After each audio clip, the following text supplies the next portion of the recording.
damage packed into this RRQ comp. This comp just says one thing, right, Kangas? Do dive. We're here to dive you. That's static. I just saw that animation. The way this team comp is going to play out from RRQ, you have the Olaf running in front, you have the Set running in, leading the charge. Camille and Zed are going to try to come in from an angle on the sides. That's what RRQ does so well. Rush though as a counter pick here. We said if Sengoku has a chance to win this game, it's going to need to come from Rush and Hawk. Now, I don't have the stats in front of me directly, but I want to say this is the first grade. I think it is. Icons. I don't remember this being played at all in the play-ins. Maybe we can get confirmation on that. It power farms. It is a very strong jungler when you can get it to the item spikes that you want.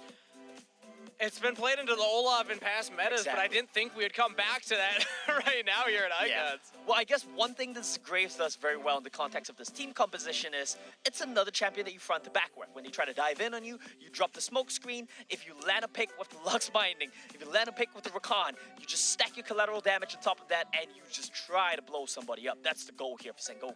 And fair enough, if the Olaf gets through all the CC, we'll just blind him, you know? Just smoke screen. It's crazy that Ragnarok makes you immune to CC, but you still cannot see. Yeah, it's kind of silly. I feel like they should change that, right? Yeah. Well, I don't know. What's the law implications for that one, Kangas? The lore, his rage means he doesn't need sight. It's literally smell. blind with rage, though. There you go. You see. Yeah. He's relying on other senses to get through at that point. But I mean, what's the lore implication of being able to, like, dodge out on, like, Lux's light binding, you know? You're so angry that you can't get stunned. Makes perfect sense. To one of us. Loaded in to Wild Rift right now. RRQ versus Sengoku Gaming for their first matchup in a best-of-3, the Revenge Tour for Japan. Sengoku, of course, going to be trying to avenge USG Unsoul Stuff, the number 2 seed from the WJC, who got 2-0'd twice by RRQ. Now, of course, RRQ, they're not going to let that happen. They've got a very traditional RRQ draft, exactly what you expect from them. We were just talking about this, right? They play double assassins, triple assassins. They don't have that many assassins this time, but they're all going to try to dive in. They have champions that can make action happen very early in the game. Very quickly. Very quickly. So I'm expecting high priority for early plays, especially from the RRQ side. That means that on the Sengoku side, you have one of two options. You can either try and answer it, try and outmatch it, or just let your comp scale. Let this Corki come online. Yeah, scaling is a very real option for Sengoku here. You can up the trade objectives, you can up the play a little bit slower, because your comp is good at getting away from RRQ. Good trades. Very intense here in the Baron lane. Low health bar for Devil J. Yeah. And I actually did just get confirmation, second Graves of Icons. It was played in Rix versus T1. Still, not one of the more popular picks so far. So let's see if Rush can pilot it to success. Definitely a champion that was in the meta last time we saw him at the international stage. Yeah, for good reason as well. This champion clears so fast, does a lot of damage. He can kite out the Olaf, which is exactly what he's going to be trying to do this game as well. And already these trades in the lanes. Yeah. Getting really aggressive here. Nobody's burned any summoner spells yet. Really but close. That might change here. Yeah, really close, but we do see a bit of an adaptation. We saw this exact lane get played out between Ysera and Fado earlier today. Little difference, though, is Devil J took Ignite. He's trying to be aggressive. He thinks, I can win this lane, I can win this matchup, while Ysera took Barrier. Traditional Ysera, trying to play a bit safe. Also the fleet footwork, so you're going to try and have that little extra oomph. Maybe a little less of that survivability packed in. Almost sustain, right, as you trade. Exactly, yeah. As now we have the push in from the bottom lane. Resets coming from the mid laners. I know I was hyping it up. Action early. RRQ have yet to find any early plays. Yeah, both teams right now still a little bit slow, but we just saw the level 5 get hit for Helios, level 5 for Chess, level 5 for Devil J. This is the timing window where if you want to start making plays, you can. You have the tools to. So I do expect once again to see RRQ 3 minutes 40 seconds to 4 minutes, looking for that play timer here. You've still got a minute to chill. So that means that Sengoku, they can try and just weather the storm. Yes. Just play it safe, play it casual. Maybe look for the lanes that have some kill pressure. I am looking at this top lane with the Ignite, with the Cyclone setup right now. There's a possibility that Rush could find something if Devil J uses the hook shot aggressively. Yeah, and I would love to see Uki did what we saw last game as well from Lei. Just roam up to the Baron lane. Look for a play together with your Wukong. You cancel the hookshot. It's very killable. Ooh, but Devil J actually gets the better of that trade. So Kai has to go back, grab the honey fruit. Yeah. We're getting closer to these objectives spawning, but still a minute and a half away. Devil J. Really good trading. Yeah, this is a player that in the play-in stage, I felt like he was sometimes hot, sometimes cold. Yes. Didn't always win the laning Not phase. just the play-ins, the whole split. True. Not necessarily known for being like the prime carry of the team, but he shows up when he needs to. And that's exactly what you want from a Baron lane. You need to show up when your team needs you the most. Wave's just getting cleared by Lux. Good trades yet again. That's what I'm talking about. Rush could look for something. Cyclone popped by Kai, but he's very low. Wow. Devil J pops the Ignite. Nearly That actually forces Kai back. All right, well, Rush shows top lane. Trade of Ignites, nobody goes down. Didn't even need to use the Hextech ultimatum, and he nearly killed Kai there. This is a matchup that has a lot of intricacies. When I use my W, when I use my sweeping kick thing, Wukong dashes in. There's a lot of mind games going on, and Devil J so far has been coming up on top of every single trade, basically. Tactical sweep, giving the Tactical poke, sweep, that's the one. Thank giving you, sustain. I got you. I'm the play-by-play man. This is expected. But nobody dies, and that's the important part. The big win, though, is Devil J has managed to get a slight gold lead, so that means they completed Divine Sunderer. That's not even slight. 500 just from lane. Yeah. Well, but good item buys coming in from Huck and Rush. Survivability, the name of the game here. Bloodthirster and Hullbreaker. So again, back to the Hullbreaker Corki. 3 games in a row in the group stages. Love it or hate it, it is the meta. And that means that Sengoku, they have this Corki with the package. Will be grouping up, so not getting all the advantage of that, but RRQ, they're just faster on the Herald. Yeah, RRQ are going to get this one for sure, but Sengoku seem to be happy just to trade right now. And that's a fair call as well. You don't want to take the flip where you don't need to. Ooh, a bit scary. That would have been a cute steal right there if it went through. Exhaust onto Helios. Death Mark used. Hawk actually just straight up wins the trade. And again, that's the Hullbreaker, baby. Yeah. That's why you buy the Hullbreaker. We've seen this exact matchup get played out multiple times. Without the Hullbreaker, Zed just solo kills you on the side lane off cooldown every time you don't have exhaust. With the Hullbreaker, you start to win trades against that. And they might just go for a dive on Exosin right now. Only has the Rocket Belt, not a lot of stats backing him up. Flashes to safety, and the Mega Inferno Bomb saves the turret. So RRQ, they get the outer top turret.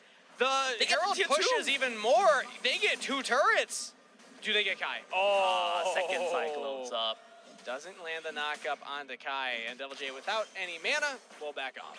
And big win on the map here from RRQ, making a play in the Baron lane with the Rift Herald. They get 2 turrets, showing off why Rift Herald priority can pay off so well if you execute on it.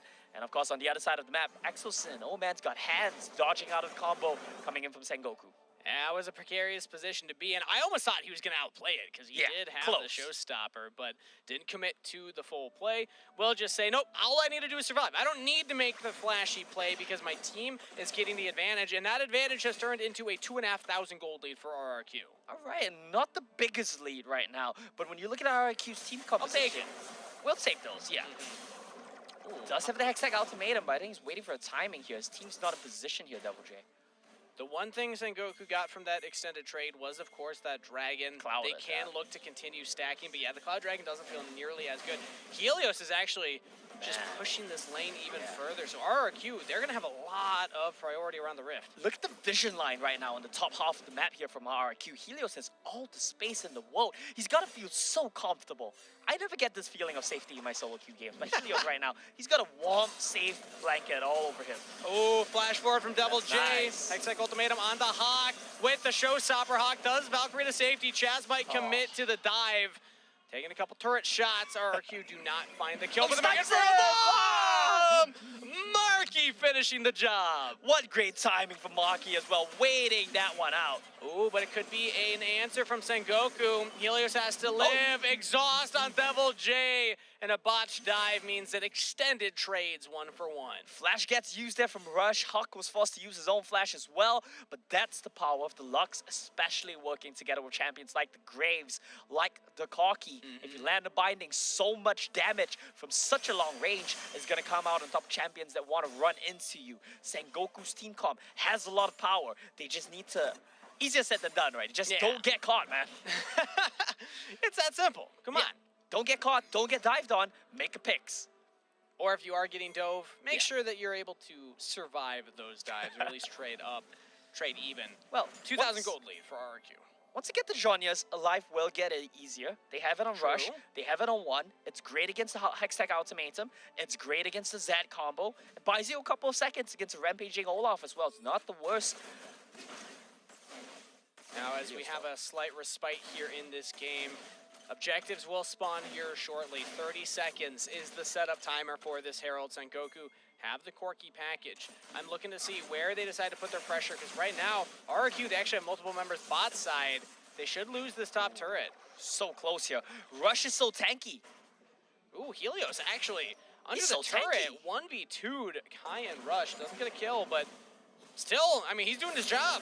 Yes. And now it's Hawk, engaged upon by Exosin, finds the flanking maneuver.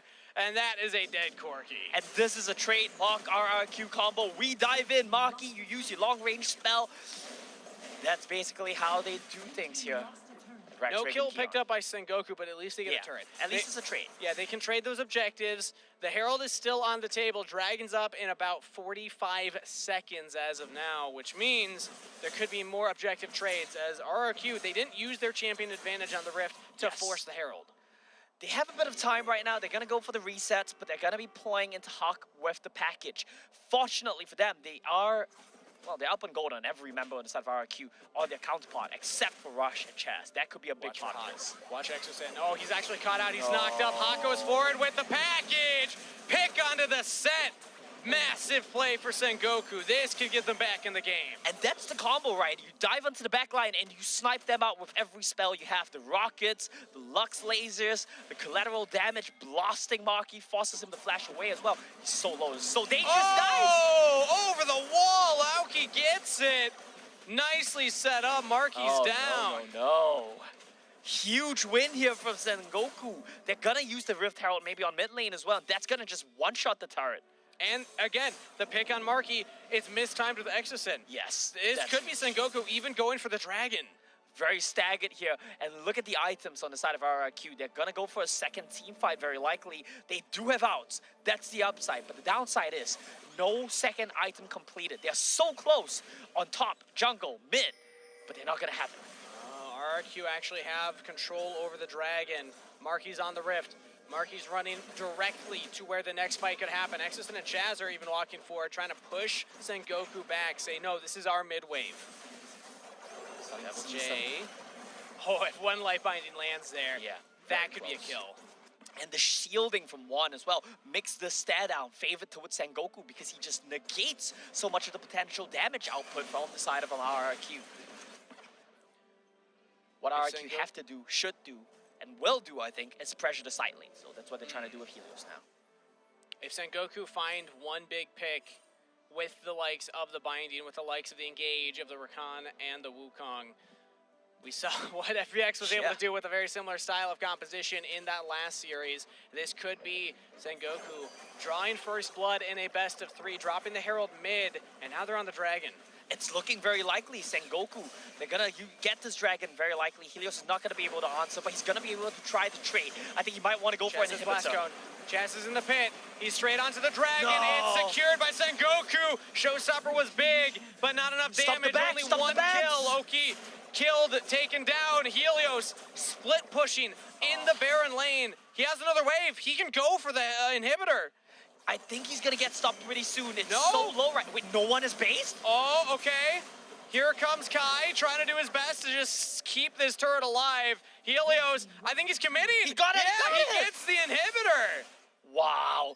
Forces the Zhonya's out from Kai, and while Kai was in stasis, Helios pops back in, hits the turret, takes down the first inhibitor at 12 minutes. And they just understand how to win the game right now, RRQ. They're losing the fights. They're getting outmaneuvered on the setups, but it doesn't matter because they know we have another win condition. We have a Zed, we have a Camille, which is not going to fight you. They didn't even lose that fight. They were the one that got a kill. They didn't get the dragon, but like 4v5, they got a kill and they get an inhibitor. Yes. That was huge for RRQ. Helios, the hero of the team. Fantastic stuff from the rest of the members as well, stopping the back, nearly winning the team fight, and Chaz nearly stole that dragon as well. Thankfully for Sengoku, he wasn't able to. It would have been a complete disaster there.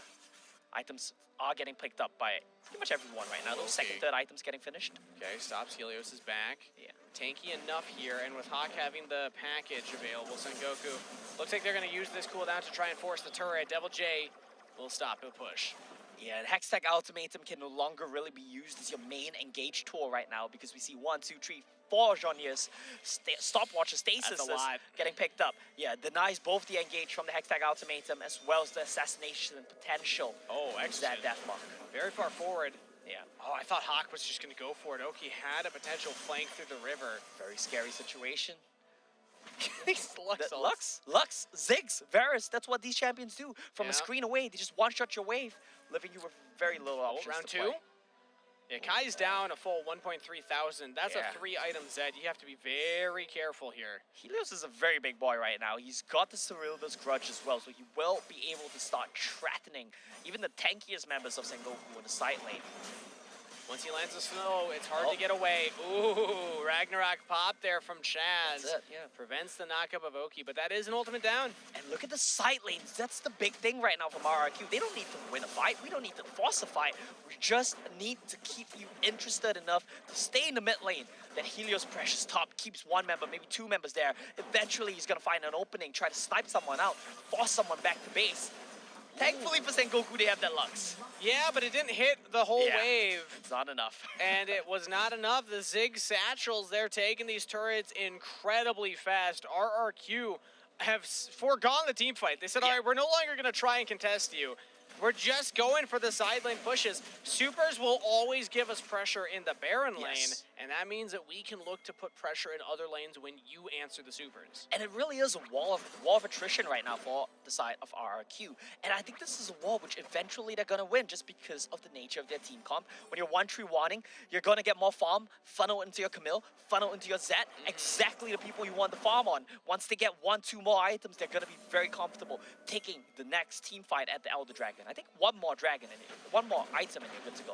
It's so crazy that they were able to make all this work without a Hullbreaker themselves. Yeah. It's actually Sengoku that have the Hullbreaker comp as Exosin looked for a potential engage right there. But the fact that Devil J will now, I think, off of this reset, get the Hullbreaker. It's even worse news for Sengoku, who have struggled stopping these side lane pushes. Actually, Devil J doesn't complete the reset. Still in lane, but as soon as he goes back, he's got the components. That's going to be a Hullbreaker. Want to go in Exo. Oki looks for the engage. Just goes straight on the Marky. Flash was used by the Ziggs, and Final Spark doesn't land. The satchel there saving the life of Marky. A good attempt from Rush as well as Uki to try to start the fight there. You really need to try to make these picks happen, and burning the flash on both Marky and Exo is huge because the next time your outs come up, you run it back and you likely get that kill. You have to force a play in the mid lane. You have to catch someone off. Package is available for Hawk. Flash from Devil J. Knocking down the only member without the stasis. Oki gets away with the battle dance over the wall, but one cannot follow. And that means a pick for RRQ 20 seconds before Dragon. Kanga's 1-1. 1-1 gave them those picks there. And Rush feels desperate. You can see it flashing forward. Oh, Helios still just being a menace. Yeah, absolute annoyance here. Absolute pass in the taunt. A taunt in the side of Sengoku. Honestly, Helios should have Hullbreaker right now. Yeah. If this Zed had that item, that would be not a 100 health Nexus, but it's Devil J with it instead. Actually, Devil J getting collapsed by Sengoku. Kai coming in here, follows up, use Cyclone. Oh, they don't commit. That's the nature of this matchup. You just get outscaled, but Chaz has started off the Inferno Dragon. He's getting a bit low, though. That's Elder. They're on Elder Dragon, RRQ. If they can net this is huge. Helios is still going Baron lane, so RRQ, they can just stall. Yes. This is the play here. RRQ got a bit impatient. They started it off a little bit too early. Now desynced on the resets because Chaz is so low. They're going to have to try this again. They're under no pressure. They have all the time in the world to play with. That's the good news right now for RRQ. They call off the play for the push. Helios instead just gets some vision around the Baron, making sure that Sengoku won't be able to trade that for a potential Elder Dragon. It's still so close. It's within 2,000 gold between these two teams in 18 minutes, and the later the game goes, the less that percentage means anything. Sengoku are actually on the Dragon now. Yeah.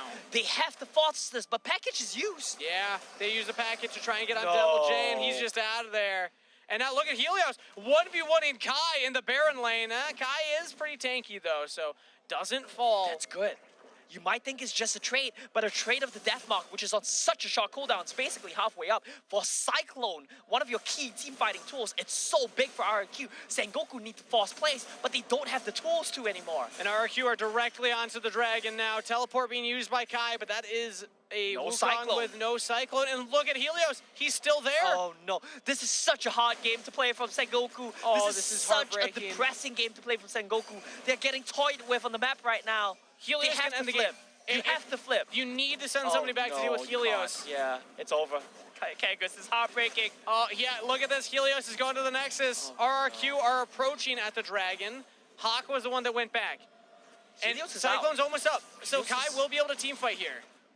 Helios is trying to make a decision right now. He can either stay or he can come around on the flank. Because of the wave state, I think he's going to get spotted out if he comes to flank. But right back to the 1-3-1. RRQ, they know we do not need to make a play. Sengoku is the team that has to make a play. Rush tries to shove in the mid wave. That's good though. I was going to say, I like that from Sengoku, but it's even better for RRQ. Yeah. Because of the whole breaker push from Devil J, but now he's very far forward. Oh, he's out! He tries to get away, exhausted down, he's flashes. Yeah. Devil J!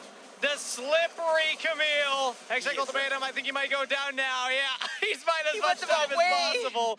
But finally, Sengoku find the crucial pick. Yeah, this is what they need here. Good news for Sengoku. They saved all their ultimates except for the Cyclone in that play. I think because of the nature of the game, you have to flip Sengoku. You have to start this. Oh, Hawk needs to survive this. He's got Zhonya's. Helios flashes forward. That's a death mark. That's a kill. Helios 1v1's Hawk in the base at the Nexus. Does he walk up to try and end? No, he's backing off because Sengoku, they realize we have to send somebody back. Again, it's Oki that goes back, has the teleport. And here's the flank from Helios. We're going for the fight. Showstopper used. Rush. Found a big engage. Exison is traded right now. Oki teleported in. He's on the marquee. This could be big. This could be huge. But they don't find it. And now Helios right back onto the bottom wave. He can go for the end. He doesn't have the power to go for the end right now, but he gets a second inhibitor. We saw how Sengoku could not deal with one inhibitor being down. Now there's two. Now there's TPs. Now it's the Elder. Right back on the Elder for RRQ. One of the most chaotic games from one of the most chaotic teams. RRQ with a very creative call there. Helios just giving a headache to Sengoku. I would not want to be Sengoku right now. It's such a frustrating game to play. You have only one win condition right now on the side of Sengoku, and it's not a pretty one. You know what it is, Kangas? You gotta flip the game. You gotta just start Baron and flip the game, because the longer this drags out, I told you, the wall of attrition would favor RRQ. Sengoku have to put an end to that. They have to just flip the game right now at Baron. That's it. That's the only thing they can do. If the migraine lasts for longer than 2 hours, please consult your medical professionals. And also consider playing against a team that is not named RRQ, because I don't think it's going away anytime soon right now. Sengoku have to deal with Devil J in the side lane now. And he's going for it. He gets out again. He's got super minions helping him. Kai, super low in health, flashes forward with the Cyclone. Kai's just going to die to the minions. Devil J with the 1v2.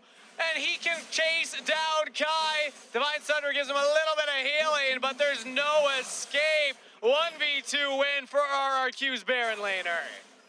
He wants Rush as well, nearly taking down here. Helios and Devil J, the solo laners of RRQ, are putting this game on their back.